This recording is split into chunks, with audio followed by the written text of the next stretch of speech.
Now we turn our attention to a brief history of slavery in the colonies. A brief history of slavery. Slavery has existed for nearly the entire span of human history. It was central to the societies of ancient Greece and ancient Rome. Slavery survived for centuries in northern Europe after the collapse of the Roman Empire. Slavery persisted in the Mediterranean world. In fact, the origin of the English word slave comes from the word Slav, the term used to describe ethnic groups in Southeast Europe. Think Yugoslavia, for example. Most of these people were enslaved in the Middle Ages. In West Africa, slavery predated the arrival of the Europeans, but slavery in nearly all of these instances differed greatly from the institution that developed in the New World. No European nation, including England, embarked on the colonization of America with the intentions on relying on African slaves for the bulk of its labor force, but the incessant demand for workers led to its practice. In Central and South America, slavery was based on the plantation, an agricultural enterprise that brought together large numbers of workers under the control of a single owner. By 1600, slaves from Africa made their first appearance on the huge sugar plantations in Central and South America. Sugar was the first crop to be mass marketed and mass produced to Europe. And oh, by the way, English teeth have never been the same since. Sugar was by far the most important product of the British, French, and Portuguese empires, and American plantations reaped immense profits from the production of sugar. In 1660, Barbados generated more trade than all the other English colonies combined. Slavery in English America. Slavery developed slowly in English America. Slaves cost more than indentured servants, and a high death rate in the early years of colonization among tobacco workers made slavery economically unsound for the lifetime investment. Compared to indentured servants, slaves offered many advantages to plantation owners. As Africans, they could not claim protection under English common law. Their slaves' term of service never expired. Slaves did not increase the population of ruly, landless men, i.e., the former indentured servants. Slaves, an African slave's skin color made it more difficult to run away, unlike Native Americans. Once enslaved, the Native Americans ran away the first chance they got. African men were more accustomed to intensive agricultural labor than Indians. Africans had built up resistance to European diseases. After a Virginia law of 1662 provided that the status of the offspring followed that of the mother instead of the father, it was now considered a slave's children were now considered property of the owner, as the mother was property of the owner as well. The insistent demand for workers, spurred on by the spread of tobacco cultivation, eventually led Chesapeake planters to turn to the transatlantic slave trade for slaves. The first evidence of slavery in the Chesapeake region appears in the 1640s. The first law applying to slavery occurs in the 1660s. Status law, for example, appeared in 1662. And in 1667, Virginia's House of Burgesses decreed that religious conversion did not free a slave. Now, Christians, i.e., slave owners, could own other Christians, i.e., slaves who had achieved salvation. Bacon's Rebellion in 1676. The shift from indentured servants to slaves was helped by one event, Bacon's Rebellion in 1676. The rebellion centered on the fight between landowners and the landless, most of whom were former indentured servants.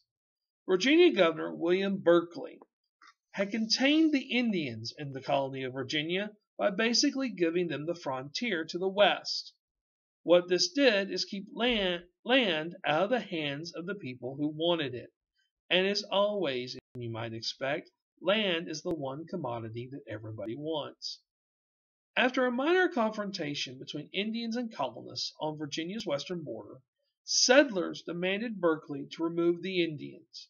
Berkeley refused. In response, Nathaniel Bacon as far as I know, no relation to Kevin Bacon, raised an army to remove the Indians. Bacon promised freedom to all indentured servants who joined him in this fight, and after Berkeley ordered Bacon to disband, Bacon marched on Jamestown. Berkeley fled, and Bacon took over. Bacon called for the removal of all Indians from Virginia, a tax cut, and an end to rule by the elite. But what Bacon got instead was a new governor who was backed by English forces. Bacon's rebellion failed. 23 of Bacon's supporters were hanged. Bacon himself avoided hanging by dying in jail first. Now, to keep this from happening again, Virginia lowered its taxes, and it adopted a more aggressive Indian policy. Virginia also accelerated the shift to African slaves in order to reduce the number of indentured servants. For those indentured servants already there, they reduced the land requirements to just 50 acres. By 1700, African American slaves constituted over 10% of Virginia's population. 50 years later, they made up nearly half. And as the death rate finally began to fall in the colony of Virginia, it became much more economical to purchase a laborer for life. Virginia's 1705 Slave Code.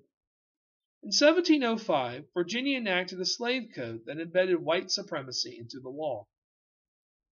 Slaves were considered property subject to the will of their masters.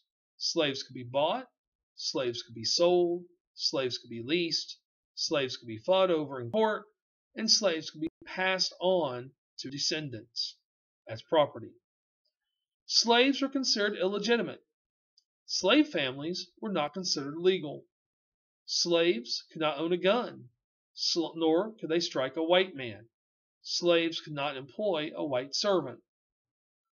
At all times, slaves had to have either a certificate of freedom or a traveling pass when they left a plantation.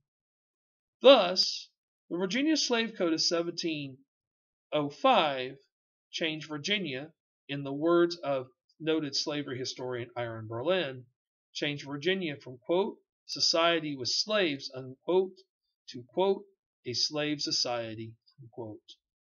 The triangular trade.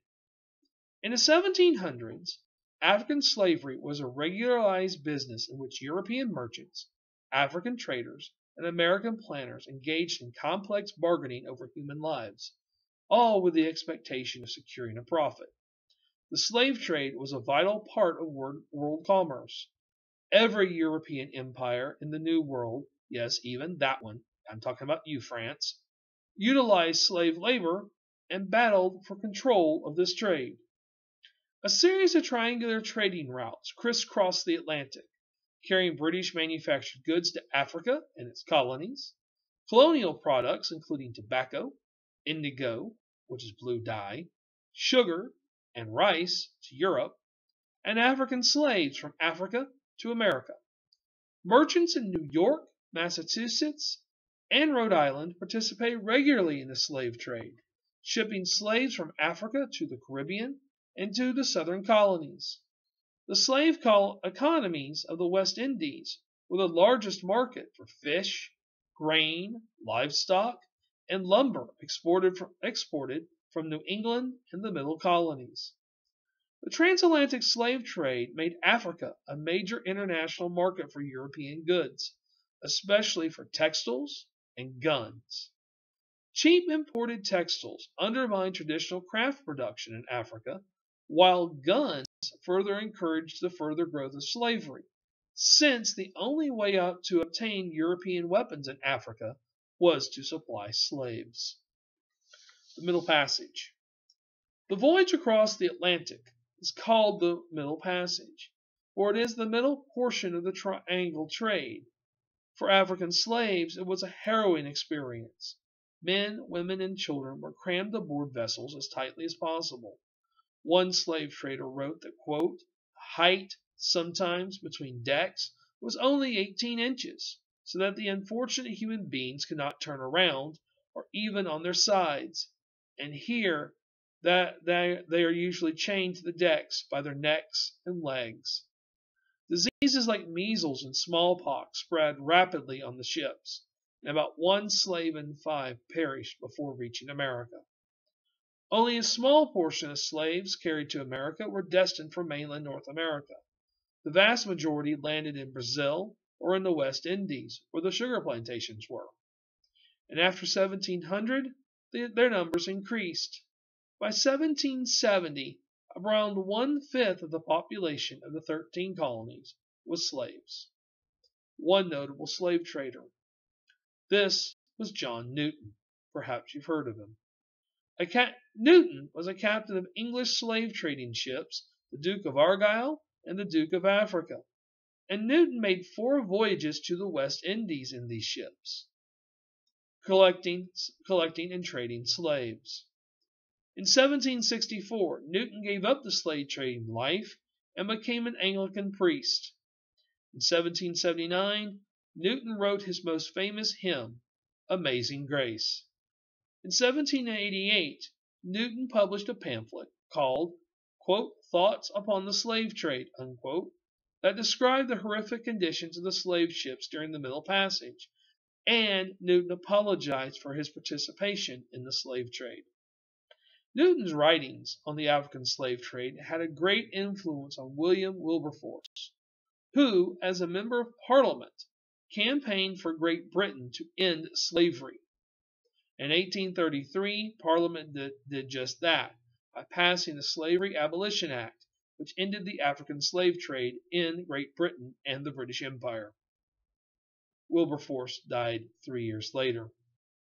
All in all, the slave trade in America differed from the slavery in the past, as it became as much about race as it was about economics. A triangle trade system developed between Europe, Africa, and America, and while the slaves were sent first to Brazil and the West Indies, slave importation increased in mainland North America in the 1700s. By the mid-1700s, 3 distinct slave systems were well entrenched in Great Britain's mainland colonies, the 13 colonies: tobacco-based plantations in Maryland, Virginia, and North Carolina, rice-based plantations in South Carolina and Georgia, and a non-plantation slavery system in New England and in the Middle Colonies. Thank you for watching this video on slavery in the American colonies, and may the force be with you.